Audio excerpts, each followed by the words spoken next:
Skulls and Stilettos. I'm Janine Stella. I have a very, very special guest tonight. My cousin James Manieri, who we have never met face to face, but now we are meeting face to face via Zoom. So give us a second. What we're going to do is we're going to share the shit out of this so everyone can see it. I'm going to do that right now. Open, like Mervyn's. Did you guys have Mervyn's in New Jersey when they did open? That was like their commercials back in like the 80s. I feel like I'm in a Mervyn's commercial. No, that one I don't remember. Live. Let's see. I'm live. Now what I'm going to do is I'm going to share you. Share me. I'm going to share you. I've been shared before. I don't want to share you. We just met. I want to keep you.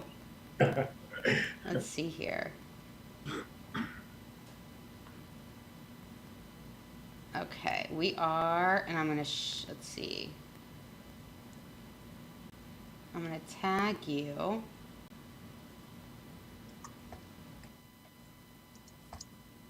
Okay, James.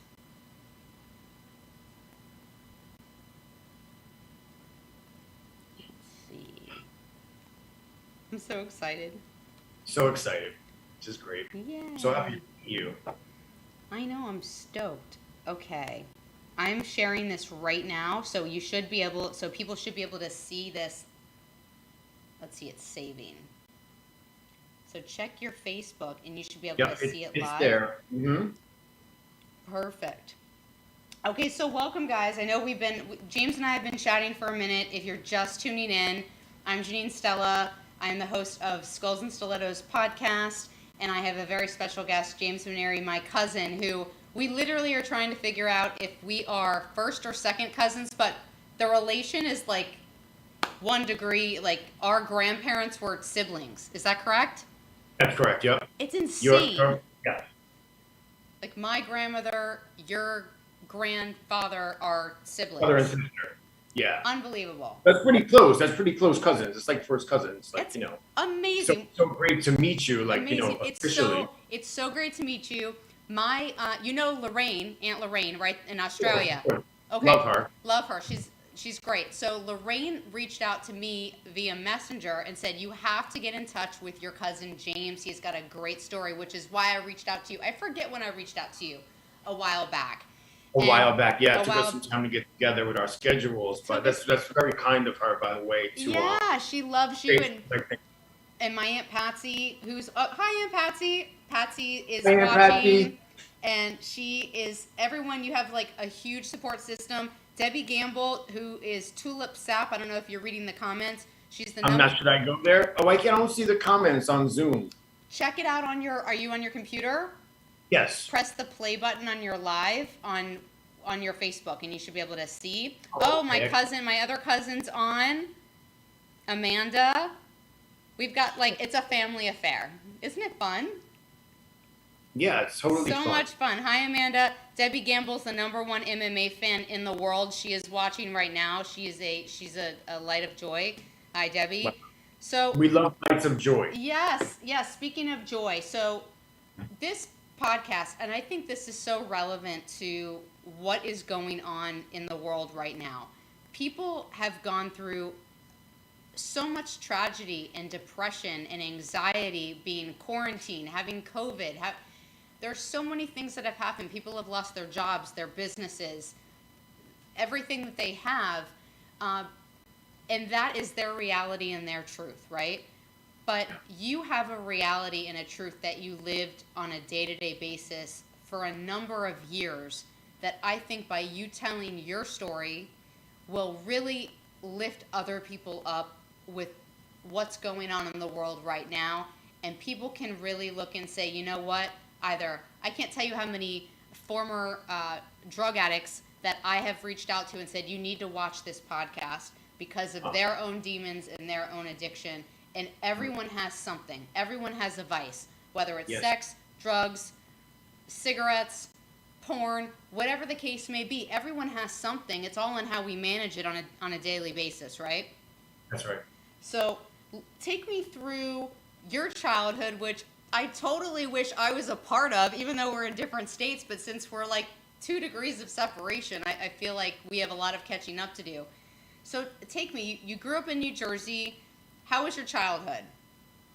Well, first of all, I want to say it's amazing meeting you. Everyone, thank you for tuning in with us and being a part of this tonight. Very grateful and humbled to be here with you.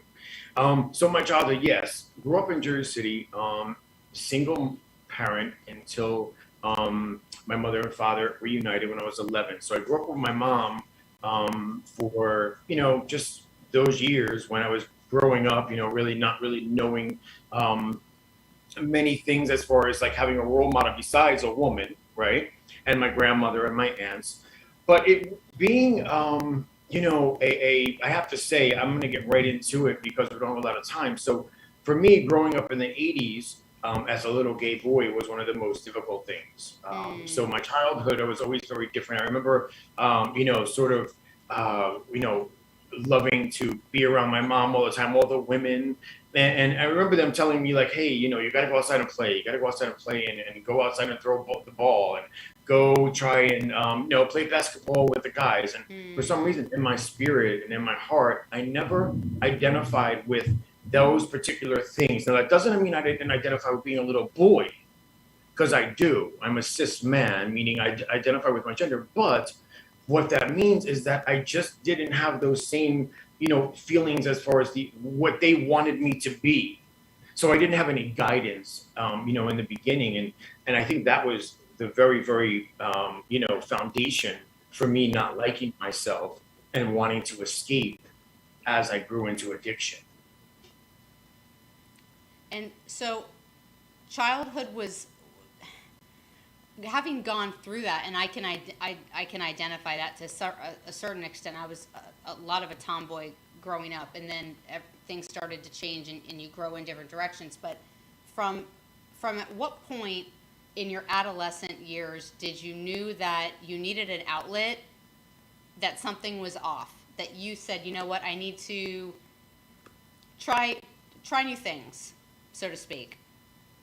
Well, I never did, and that's why I found drugs. And I escaped life. I escaped reality for 15 years. I went sleepwalking through life, but I didn't die, and I survived all of that, and that's why I'm here at this moment. There was no moment of reprieve in adolescence. It started, I always have to tell the story. I always say to my people, one thing about the truth is that it will never change. And it will always remain the same, no matter how many times my story is told or where it's told or what land I stand on. So how I believe as I process through a lot of work is that not liking myself, one of the ways that it started was, I always use this metaphor, or actually this is what happened, being in gym class, right? And having everybody there in a big circle and the gym teacher telling everybody, hey, pick groups. You guys pick groups, and everybody going. I remember being the last little boy sitting in the gym picked. But the gym teacher was the one who had to pick me because none of the other kids would. And I remember looking at all of the kids sort of turning their back, not wanting me on their team. And here's the point, is that in my little boy mind, at the moments that it was growing and learning and understanding life and the feelings that I thought about myself, I had to ask, why? Why aren't you picking me? What's wrong with me? So they were writing my book in my mind of who I was and what I thought about myself. And here's the thing, I read it over and over and over. And so one day, later in life, in my later 20s, I found drugs and escaped all that. So there was no reprieve for me through adolescence. It was constant pain and bullying and a mask. I wore the mask of what someone else wanted me to be. And it was one of the most exhausting things that I ever had to wear in my life. Because the one thing that I am today, is authentic. I found authenticity and freedom in that. You know why? Nobody can hurt me anymore. The world hurt me so much that I had to rebuild myself made of steel almost within myself. It's like I compare myself to like a piece of iron going inside fire. I went through so much fire. And then when that steel comes out of the fire, it's unbendable, right? And people still laugh at me. People still laugh at me because I'm a confident gay man. And because I walk like that, people are unfamiliar with that confidence. So they don't know where to put that feeling of being uncomfortable. So it comes out in laughter. And I am so aware and I see that happening, that the only way I know it now is to walk with my head up through it. And that strengthens the steel still to this day.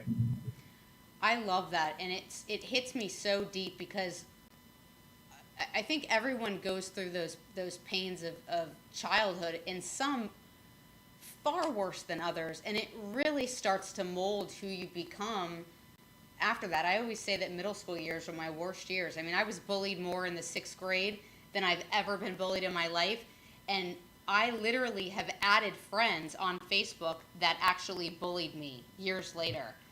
And I've never said a word to them about it.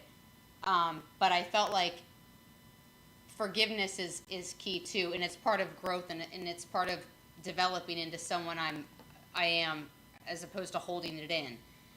So I identify with that a lot. Yeah. When you went from adolescent out of, let's say, high school, when did the addiction start? When did the homelessness start? The prostitution? Tell me your journey on how that occurred. Okay, Living at home and to just 15 years of a walking zombie. Okay, yes, sleepwalking, as I like to call it. Zombie for sure at moment, right? But sleepwalking, meaning that my spirit and my purpose was basically oppressed and not able to be fulfilled. So that's why I feel as though I was sleepwalking, because now I know the difference and I'm so awake and so aware and alive that none of my senses are no longer sleeping, if you will. But what happened was I went to the dentist at the age of 28, went there, he pulled a wisdom tooth, gave me this prescription, right?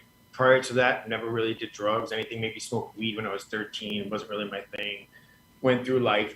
But here's the thing, I want you to remember this. The little bullied boy and the little boy that wasn't picked all the way up until that age of 28 was dragged with me, and he was never healed. He was just within this body that was growing without my permission. And the mind was also forced to evolve because I now had to take on new responsibilities. But the little boy that was hurt was never, ever, sort of healed. So at 28, went to the dentist, came home. He told me to take a pill. I took a Vicodin. Next thing you know, about 20 minutes later, the pill dissolved within me. I felt this amazing, incredible feeling. And I say amazing, incredible because you know why? It made me numb.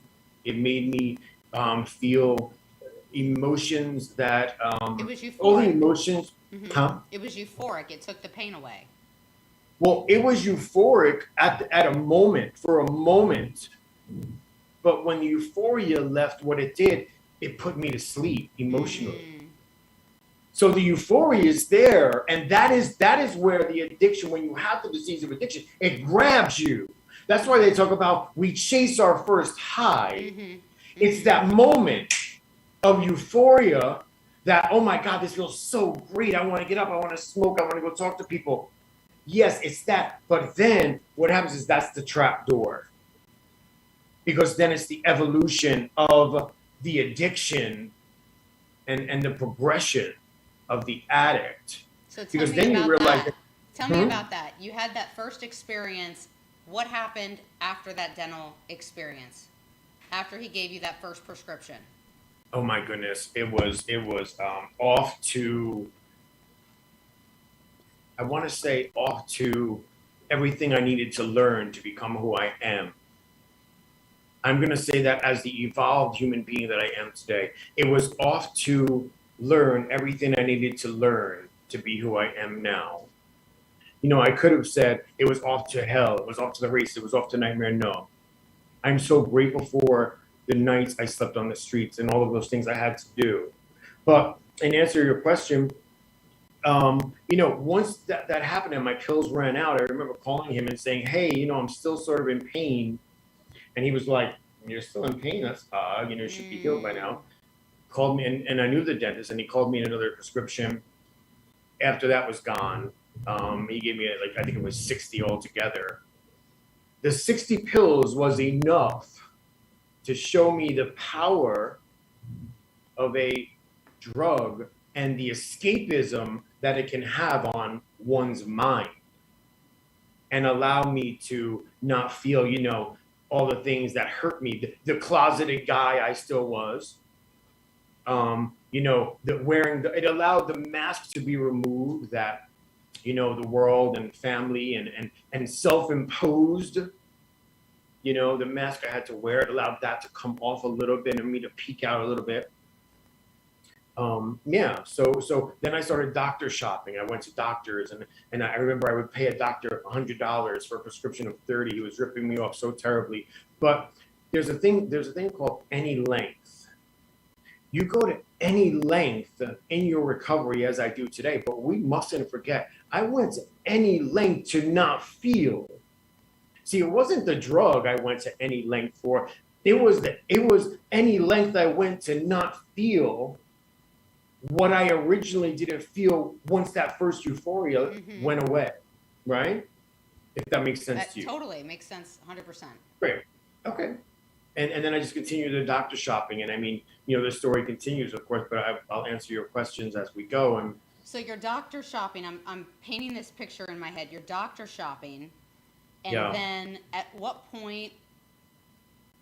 I mean, were family and friends concerned? I mean, what was going on behind the scene while you're going to doctor? You're paying for prescriptions for this, that, and the other. You're becoming more and more immersed in addiction.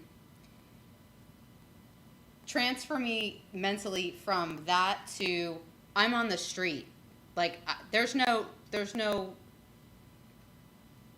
safe haven for me anymore. I think if you don't mind, cuz for 1 minute, I need to go back a second. Okay. If we can we go back absolutely. A minute? Absolutely. Right before, so in high school, I met this young lady, this very beautiful, popular, gorgeous woman in high school that was a young girl, rather, high school, that took an interest in me. And I was so overcome with that someone would like me, and especially the most beautiful girl in school and the most popular one, that I wanted always so badly to be liked. And just to be accepted. So when someone like of that esteem started paying attention to me, I started paying attention equally, right? So we started dating, we started going out and dated for a while. And then one day, I had asked her to marry me, right? She said yes. Now remember, closeted, very, very scared, would never think about coming out ever. About a year passed, maybe a year or two, I don't know. She was in the kitchen. She was making dinner. She was making macaroni. And I looked over, and when I seen her, all I thought about is the lie that I had been holding in all these years. And for some reason at that moment, I started crying so hard that she turned around and she was like, "Oh my God, what's wrong with you?" And I remember when she came and she kneeled down next to me, and I said, "I'm so scared right now." I said, "I have to tell you something." I said, I think I'm gay or bisexual. And I remember seeing the look in her face, like she was so scared and she was probably so hurt. And sometimes that hurts me when I think about her, because I know the love she had for me was so real. And guess what? You know what? Till this day, I've never been loved like that. I've never been loved like that. I don't know if I ever will. She was probably my soulmate. Do you still keep in touch with her? No, No. But she was probably my soulmate in a female way. I think she was probably my full soulmate as a friend had she still been in my life. But to end the story and move it forward really quickly, I had said to her, I think I'm gay. I called a big family meeting. I said, listen, I don't think I could get married. I need to call a family meeting. I need to call my family and your family. So we gathered together in my mother's living room, and I sat in the middle of everybody, and everyone was looking like, okay, what's wrong with this kid? Oh my God. Well, I started like crying, of course, right? Heavy. I was scared. I didn't know what the hell I was gonna say. And I said the words. I said, I think I'm bisexual. And I said it, I didn't say gay, which I knew was the truth, because I was scared, because that, I think bisexual made me still a little bit normal in my mind at that point, that there was still some normalcy to me. You still can save me. You know? I get it. I 100% understand. It's easier to say that. It's easier, right. Yeah. And I remember my mother said to me, you're scaring me, or something like that, or it was something like that. And I finally looked at everybody and I said, I think I'm bisexual. Like I said, unfortunately, I think they were all very scared. It was at a time of, where people didn't really talk about that stuff in the 90s, early 90s.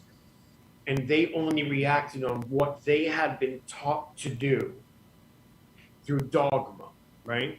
Dogma, learned beliefs that have been passed down from generation to generation over and over, not being broken. They were living in that, unfortunately, and sadly, no fault of their own.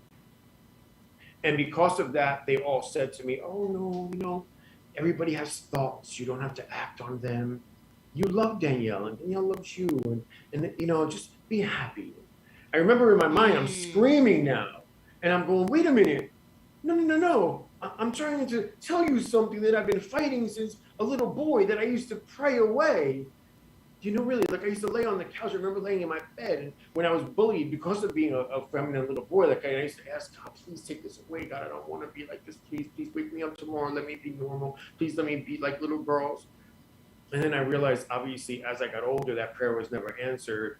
And it was like me praying, saying, hey, will you please make my eyes blue tomorrow? It just wasn't going to happen. And then, in closing this part of the story, a half hour later after that happened, we were all sitting at a diner in Nutley, New Jersey, eating like nothing happened. So all of that was collectively added to the little boy who was with me. And then shortly after that, the tooth was pulled. And that is when the vessel opened for me to finally be put over the top. As a human being, I broke because of what I had just went through.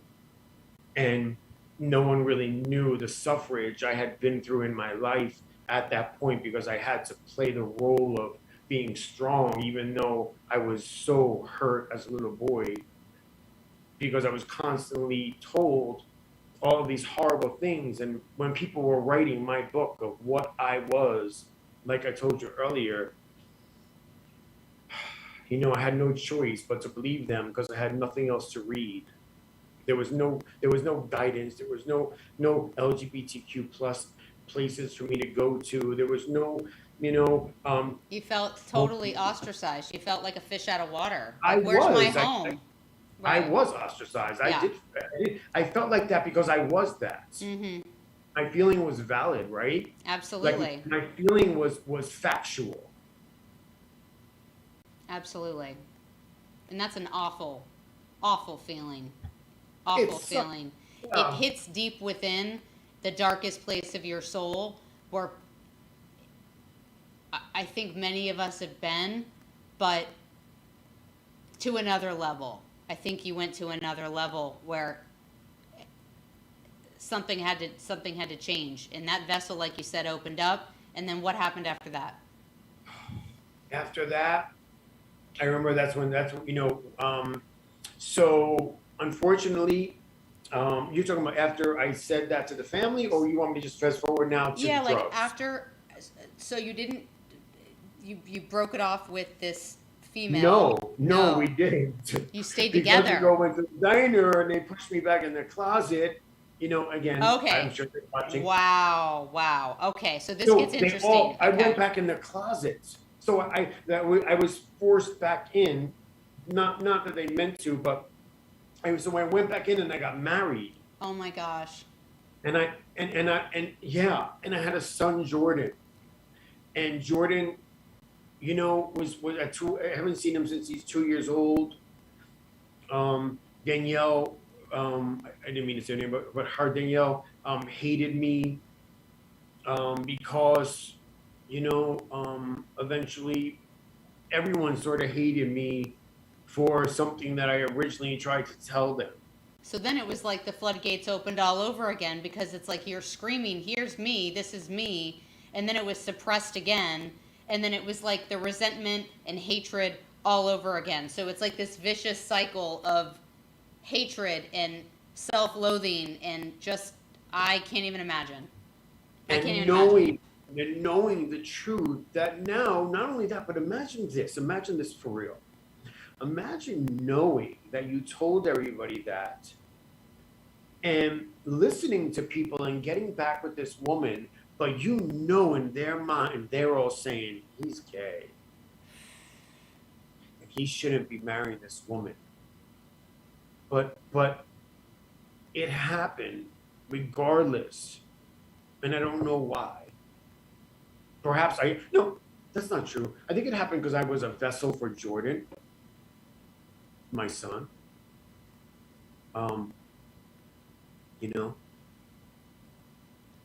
Wow, I know this is hitting on some hard stuff. It's hitting on some things. But it's okay. I think that it's supposed to. I don't think that people, when you tell the truth, I think the truth does touch other human beings as well as your own spirit, because your spirit starts to say, you know what, this is why you survived, to tell the truth and to talk about these feelings that you have, bring them to whatever platform you can. Like, listen, I can't even believe I'm sitting here talking to you in this, when I didn't have a voice. The world took my voice. I was made to sit in a corner. Do you know, one day I was battered so bad in a relationship that I was made to lay in a bed for days and I wasn't allowed to get up. And he told me if I get up, that he was going to throw me out of the window. And I literally laid there out of fear with no voice. But here's the thing, again, it's because I didn't care about living. I didn't want to die, because obviously if I did, I would have got up and said, throw me out the window. Mm-hmm, mm-hmm. Right? That's the truth. But at the same time, I wanted to be loved so bad that I would allow anybody's version of love, even if it was hatred and battering in my life. Just stay. Don't leave. Mm-hmm. And love me the way that you think is right, even if it hurts. Just don't go. I understand. I completely understand. And Truth.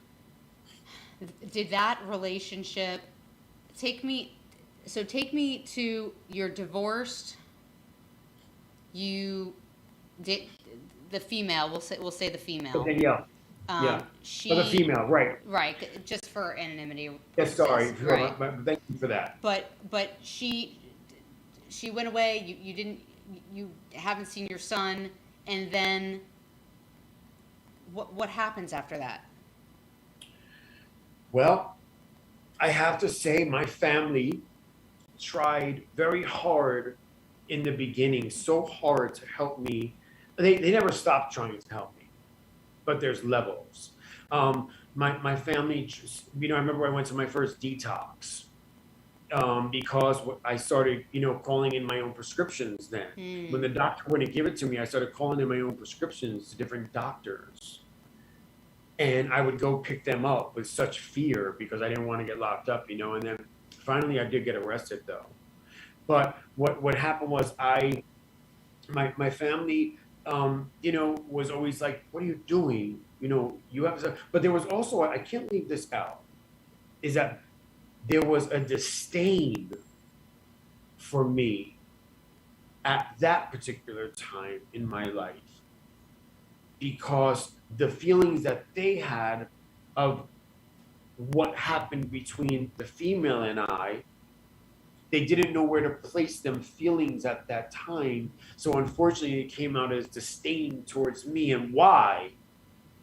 Why did you do that? What's wrong with you?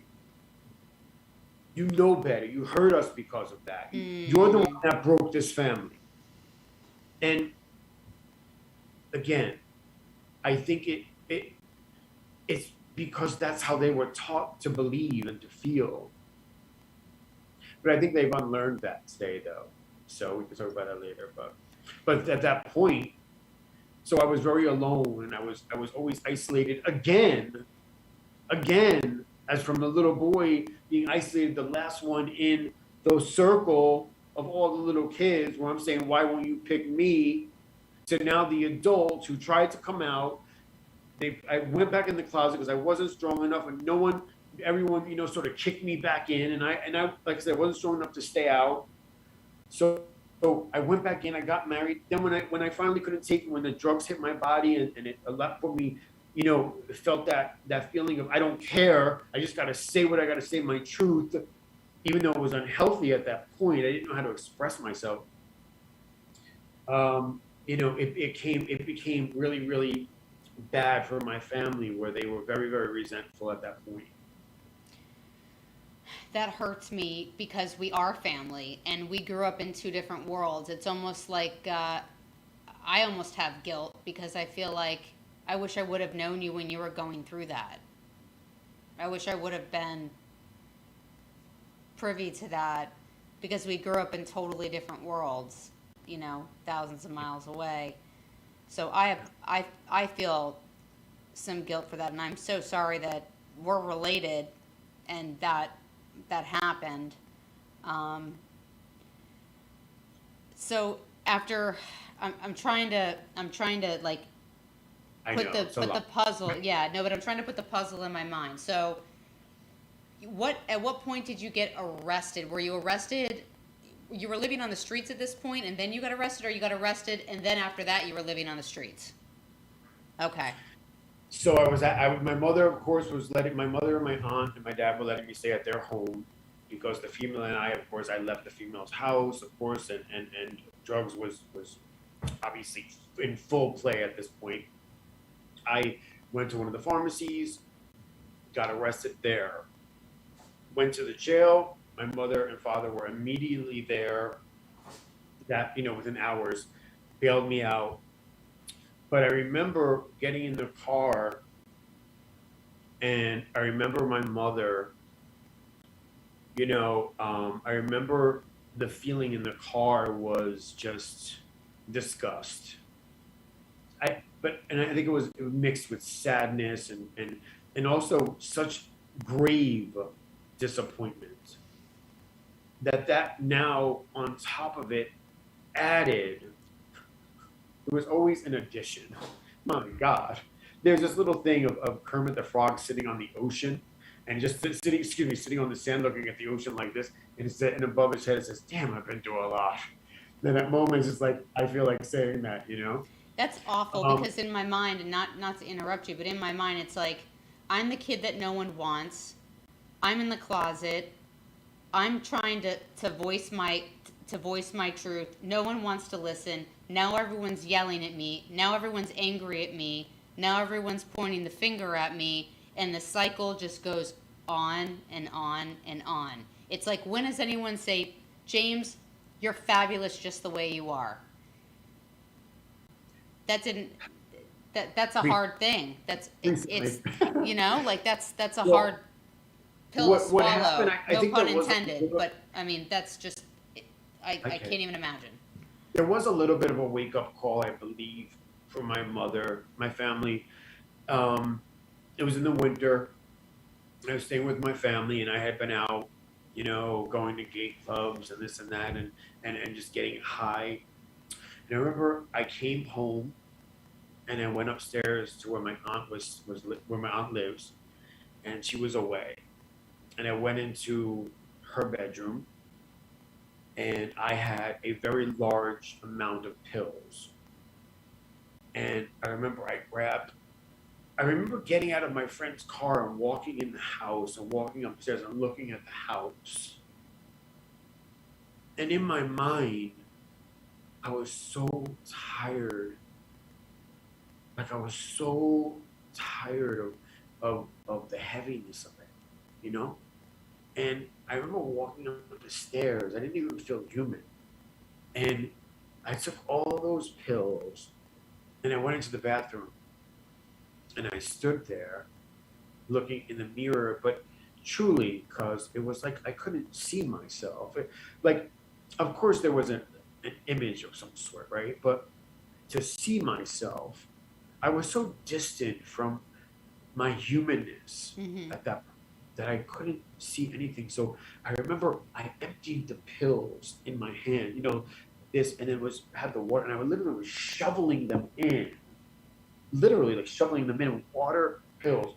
Mm. And then it was like I just stood there, still not seeing myself, but I stood there looking, I think, trying to see my last moment. There's something about the human being when you really want to leave this earth and you just don't care. When life hurts so bad and you get to that moment, and then you're here today where I am, and I think back that, my God, I was there, and the gratefulness that I have at this moment, that I made it out.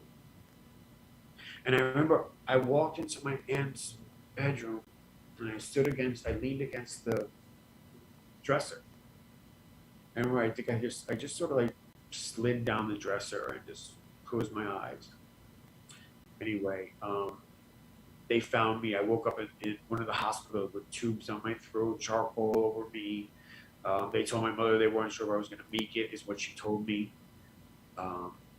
So I remember when I woke up, one of the things I've learned through now counseling and through experience is this: when someone really wants to die and they wake up, the one thing I found I have in common with people who try to commit suicide, before they even say anything else, they'll say, I was so angry that I woke up. Mm. And I was so angry. You know why? Because you know what it takes to sit there and have the moment that you're going to start doing all that, and then for it to not work, and you got to still go on with everything that hurt you, that brought you to that moment, and you're like, damn it, man. I still got to go on. It's still happening. It's still here. I had the moment that I thought it was going to stop. And then what happened after that? It was hard for me. I can't Waking even up. imagine. I can't even imagine. So you went through a suicide attempt. Yeah. You literally woke up from, and not wanting to wake up, but you woke up Yeah. literal in the literal sense. And Literal, then yeah. and then how did you end up homeless and prostituting and doing all of that? Okay, let's get there. So anyway, went to jail, and I wound up doing 14 months in one of the jails for the prescriptions, besides prison for 4 years. But prior to prison, I went to jail and I wound up being in there for 14 months ish. In there, unfortunately, I met people who taught me about different drugs, and listening to them, I thought, wow, I could really escape, from that, feeling, or that must feel good. See, I didn't know I was escaping from a feeling back then. So when I say escape from a feeling back then, I think what I mean more was like I wouldn't have to think about being homeless, or I wouldn't have to think about, my mom being mad at me. I used for two reasons: to create a feeling and escape a feeling. Those are the two reasons I've learned I used, right? So when I was in that jail and someone said, "Hey, come meet me in Newark afterwards," I went and I met them. And once I went there, I saw that there was a world of drugs where this is what you do. See, in my mind, I learned through dogma, I believe, what an addict was. And I hated myself so much that I became the worst addict I could become because that's what I deserved. Hmm. When I finally made it to New York City, and I remember, you know what I did? I went and sought out a box. And again, I believe that was because that's what I deserve, because that is what the lowest of the low do, which is what I was taught. Walking by when I was with my family younger, my aunt used to take me to work. I remember seeing them laying. I slept on trains, balled up, people going to work. I had a beard to here and hair out to here and filthy. And I remember the first time it was in New York City. It was in the middle of the night, and I was so sick. I was sick from the heroin, and my body was really really hurting. And I did everything else in my life except prostitute. I did everything else you can imagine except that at this point. And I didn't want to do it because I didn't want to. Uh, it's it's still the hardest thing I think I've ever done. Probably, maybe like it's right up there. Uh, I remember there's something called it's called the fishbowl, Hmm. and what you do is you stand on the corner, and the cars circle this block. And back then, if they liked what they saw, they would switch the door locks. They would make the doors sound for you to know then that you're their fish. Hmm. I was someone's fish one night. And I remember, do you want to hear the strangest thing ever? Walking towards the car, my heart was beating. I remember being so afraid because I was scared that they have something in the car where they could kill me, where they're going to die. Oh my God, I didn't know what I was going to do. You know what I thought about? I thought about Christmas morning. Christmas morning uh, with my brother. I don't know why that came to my mind. As I'm walking to the car, I thought about me as a little boy, Christmas morning with my brother, and like opening up toys, and I remember whatever reason that came to my mind. I remember seeing that and just going, in my mind, why am I thinking about this? Uh, anyway, that was the first night that happened, and I, you know, became a little numb to that eventually too. I didn't do that very long though because it wasn't, something that I really could find myself doing. Excuse me, by the way. Yeah. So. I can't even. No, I can't imagine. That was. I'm sorry about that. That was a little. I wasn't expecting to feel that. I thought I would have been Don't sad over ever be something sorry else. for that. I That's think why. my brother. Huh? That's why I do this podcast. By the way, here's the thing. There's a lot of bullshit in life, and there's Yeah. a lot of surface level things, right? There's a lot of people just go by, but why I created this podcast is to have real conversations. Yeah. I want to know from head to toe, hence skulls and stilettos from head to toe. I want to know who someone is from the very deepest part of their soul because that makes me happy. I don't know about what anyone else other things make people happy. Going to baseball games or going to, play mini golf makes other people happy.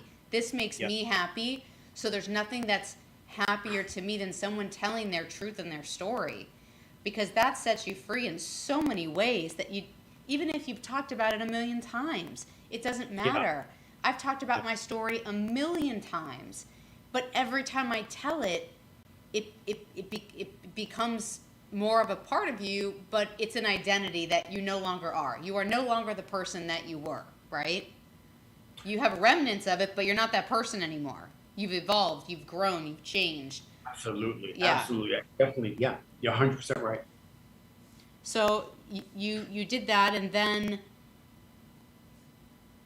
you lived on the streets for a long time, it sounds like. I lived in a train station in New Jersey for a very long time on a bench. Like literally on a bench in this train station. I sort of cleaned, and every day I would just go there with my little plastic bag, and I would sit there and I would see the families going by, and the other lost souls Mm-hmm. were also lined up, and sitting there, just a lot of mentally ill people. There were some like myself. See, the craziest thing is this for me is that at any moment I could have went like this. Hey, I want you to help me. I want to come home. But I didn't. I chose to stay out because that's what I, again, believed that I deserved, because for whatever reason, I hated myself so much that I didn't think there was no hope for me. This is what an addict believes, Mm-hmm. until you start to, your pains, what's happening all this time, that I want to evolve a little bit. All of this time and all of these things that are happening are becoming heavy, burdens on my mind, that eventually they talk about our pain becoming great enough that, something has to change. And I eventually, after living on the streets, after doing all that, after the suicide stuff, after going to prison for 4 years, I eventually, after multiple detoxes, multiple stints in facilities, just innumerable amounts of places that I have been. Honestly, I truly cannot count them. There came a point finally when there was an instant that everything changed. Ooh, tell me about that. Okay, so there's, I don't know, codependency. So the disease of addiction, it is drugs, right? I've learned are just a symptom Correct. of Mm-hmm. disease. So for me, once the drugs and rehab were taken away, now my emotions and my behaviors started, and the disease, as I say, started seeking out other things to have me reacting. Okay, it's like, so the disease was almost like to me, oh, okay, you want to stop doing drugs? I got something for you now. So now I'm going to hit you over here. Oh, you want to stop eating? Okay, now I'm going to hit you over here. You want to stop shoplifting? I'm going to hit you over here. So it's going to be relentlessly coming after me because it is incurable, but it is arrestable.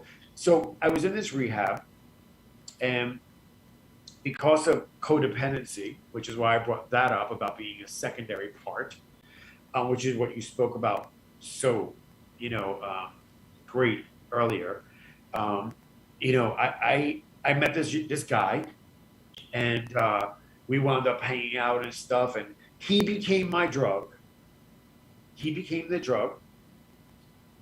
For about 3 months in the rehab, we were like hanging out, and I was basically a moron and dumbass, and like running around like an idiot, not paying my disease any attention. See, the worst thing that an addict can be is complacent, because you forget what it was like on the box, and I came to rehab and became comfortable on the mat that was this big and no longer wanted to aspire for one that is like this. So the complacency of being comfortable with this is extremely detrimental to the addict. So therefore, with him, he wound up leaving the rehab. I chased him out of the rehab. Like, you know, my that was your drug. That was your drug. So you wanted hard. your fix. Yeah. Yeah. And we think about that word fix. Back in the day, I always say, I tell my clients, you know, as a counselor, I say, back in the day, it's like, oh, I need my fix, need my fix. Well, I say to them, I wonder what they were fixing. I wonder if they've ever found out the root of what it was needed to be fixed. Mm-hmm. I think I have. Yeah. Anyway, in closing out that story, I leave. I go follow him. I chase him for like a month. We run around Atlantic City. Finally, he became abusive, of course, right? Then one day, standing in front of the terminal, the bus terminal. There's always a bus terminal in my life. I don't know what that's about. But the bus terminal in Atlantic City, he looked at me, he was like, listen to me, get away from me. I don't want nothing to do with you. Just get away from me and don't ever effing come by me again. And me being so pathetic at that point and like a broken, pathetic, codependent as I could possibly be as a human, I'm like, but wait a minute. I'm like, I left rehab for you.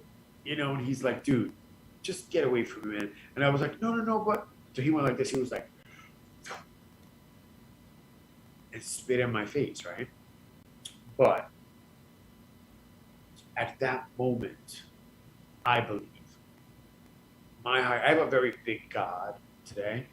I pray very big and I get really big answers, and I really, really do. This is God. At that moment, when he spit at me, I believe God went like this, intercepted it. And then when it hit me, I believe that for me in my journey, it was like holy water. Because I went like that. And I really did. I stood there and I was like, and I started, and he looked at me, and then he just walked away. I didn't move. I didn't chase him. I didn't do nothing. I just stood still. And I watched him going down the block. And he turned the corner, but I heard some girl say, oh, damn, that's nasty. He got spit all over his face.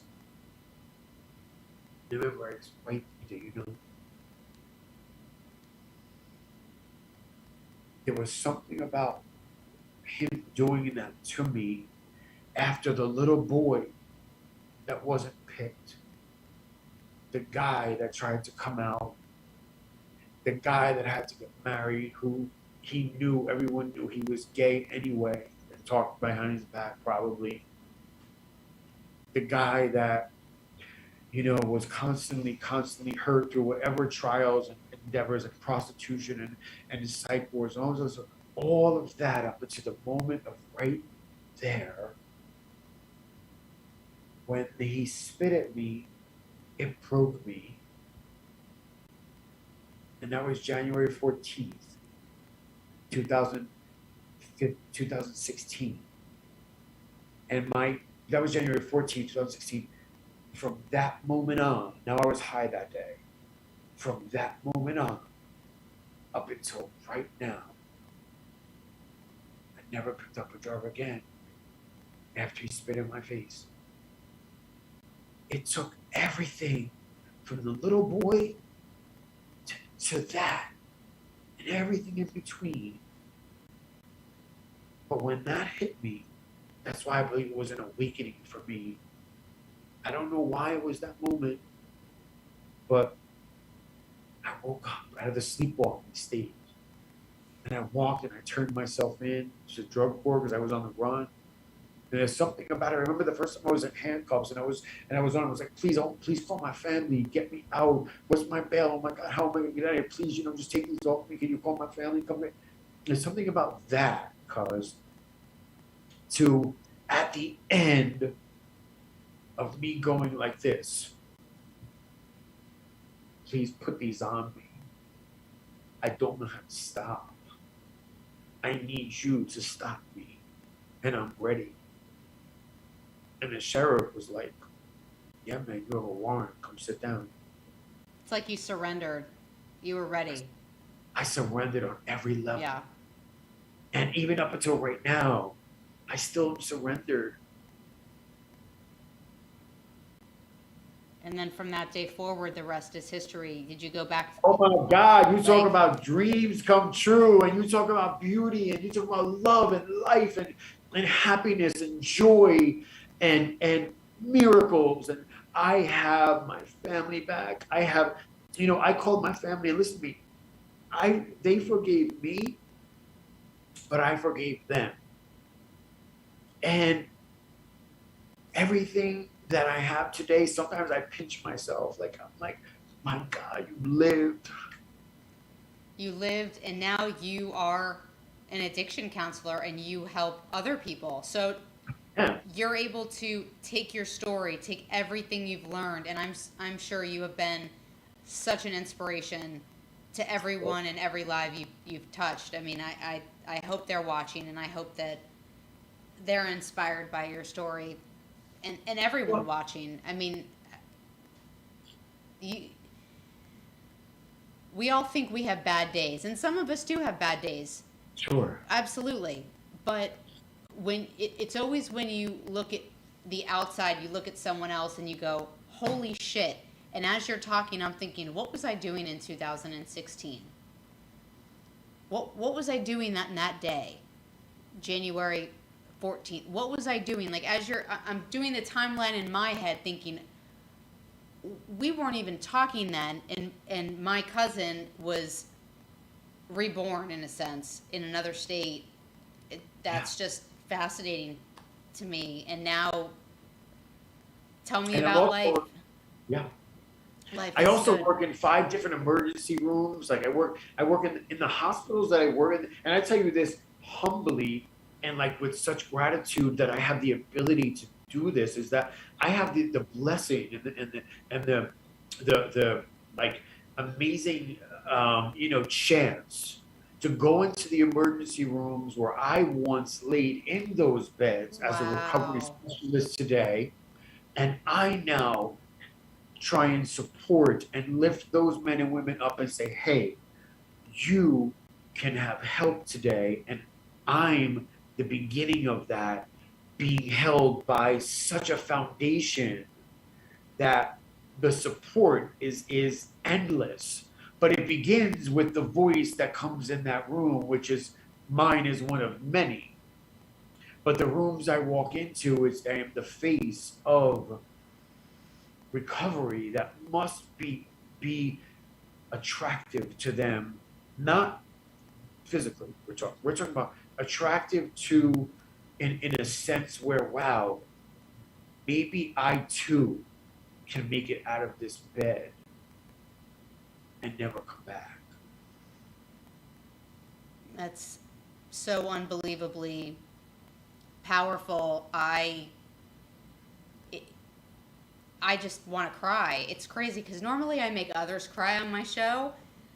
I'm really good at that. I'm kind of like Oprah in that sense. But you did. But I'm this is probably the first show where I can honestly say I mean, I have no words.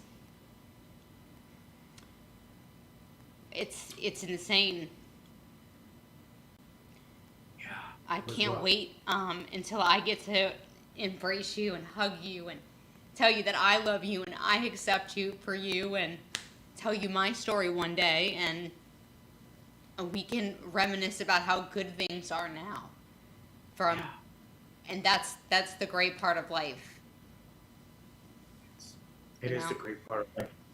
So you also do motivational speaking as well. You that is so great. How do people find you that are watching this that think, I want to follow you? Do they follow you on Instagram? Do they follow you on Facebook? I want people to feel like, they can reach out if need be, because sometimes it takes one person. If you help one person, you never know. Yeah, someone just texted me and said, "I'm watching you on Facebook. I'm proud of you. Do your thing." Aww. So cute. Well, I mean, yeah, I mean, you can follow me on Instagram, of course. I mean, we better have Instagram, right? Yeah. And it would just be my name, so it's James Manieri. So it's pretty simple, and yeah, and then Facebook, of course, is James Manieri as well. And it's insane for people that are tuning in too, that our grandparents were siblings and we've never met. I know. I still can't see what's going on. I didn't log on to Facebook, so So I don't I'm know looking who's down, and so many people. Margie Close says she's so proud of you. Good job. Um, I Aunt Patsy, Chris, cousin Amanda, Aunt Lorraine. My best friend Justin is watching, who was a former addict. He's been clean and sober for a few years now. He's literally commenting about how he can relate to the story that you're telling, and I see a book in the future. Have you thought about that? I have definitely thought about it. Someone just reached out to me. It takes a little bit of money though. Unfortunately, I'm still working. They said they want like $2,500 for the book and to start the book, and I was like, yeah, no. Let's do a GoFundMe. Gosh darn it. It's worth it. Some things are worth the GoFundMe for sure. But we can talk about that too. I mean, there's ways to go about that. But your story is things that you see on TV. It's a movie. It's a real life movie. What has happened to you, and people not only write books, but people always want to see the good. It's like The Pursuit of Happiness. He's homeless. Yeah. He's sleeping on the streets of San Francisco. He ends up becoming one of the wealthiest financial advisors in the country with his own firm after sleeping in bathrooms with his son. I mean, people love, if anything inspires you, I can't tell you how many times I've watched The Pursuit of Happiness when I'm having a really bad day, and I thought to myself, I snap out of it. I snap right out of it. And this story makes you, it just has that effect. It makes you snap out of it and go, oh my gosh, if this person can do this after everything he's gone through, I can do it. I can get myself out of this dark place. And that's what life is all about. Getting out of the darkest of dark. And we've all been there in some way. But it's beautiful on the other side. What's that? It's beautiful on the other side. Isn't it great? But it's also about the lesson, though. My therapist had called me the infiltrator. She said that she believes, and that she's like, that should be the name of your book. She said that she believes that I had to infiltrate all of those places that I went into in order to see the mindset of all the people and the likings of all them, and then come out now when they sit across from my desk as a counselor, when I walk into those hospitals and the rooms and I see them, I understand who they are because I am them and I once walked where they walked. So she said I infiltrated their lives and came out in order to rescue since I've been rescued. That's so beautiful. I can't wait to give you a hug. I need to fly up to New Jersey just to hug. We'll all go up there. Like all your Florida family, we'll all get together and we'll just go north. That'd be great. Listen, I need to go to Florida. You have no idea. Oh my gosh, come and hang out. We are all here. Because I'm ready. It's been 6 years since so here's the deal. I have not done two things. I haven't bought myself a car and I haven't gone on vacation in 6 years of recovery because I just thought, I just wanted to keep working and I have to say though, I really have to say, because I really need a beach. I'm tired. I work 2 full-time jobs. I would love a little vacation right now in We're my 10 life. minutes away. Literally there's a straight shot down to the beach. That sounds really Fun great. stuff. Yeah. You can come hang out with us. I have my 1-bedroom apartment with my 2 dogs and a cat. It's 700 square feet of bliss. Love it. Where's the cat? The cat literally. I'll sleep on the beach. No, I'm not letting you do that unless I'm doing that, and that way we're camping and like roasting s'mores or something fun. Hey, But, you can have a. I get you. I get you. It gets a little warm down here. I mean, right now it's in the 90s. I'm not gonna lie. I'm sweating in places right now that I don't want to sweat in, and I can't. But it happens. I mean, it's the joy of living in Florida. But I love you guys. I'm so happy that you watched, and we're gonna talk off camera. If you want to, thank you so much for being on my podcast. Follow my cousin James Manieri. Follow him on Instagram. Follow him on Facebook. Follow his story. Reach out if you have questions. If you know anyone who has struggled with addiction or who has, been a recovered addict that maybe just needs to watch this, please share this with friends and family, because it may be the difference between life and death for a family member or a friend who just needed to hear someone else's story and identify with it. So I love you guys so much. Thank you for watching, and follow me if you'd like, Skulls and Stilettos on Instagram. Janine Stella is my handle on Facebook. And I love you. I love you, cuz. Stay right there. Don't leave. We're going to go off Facebook Live. Bye, guys. Love you guys so much. Thank you for watching.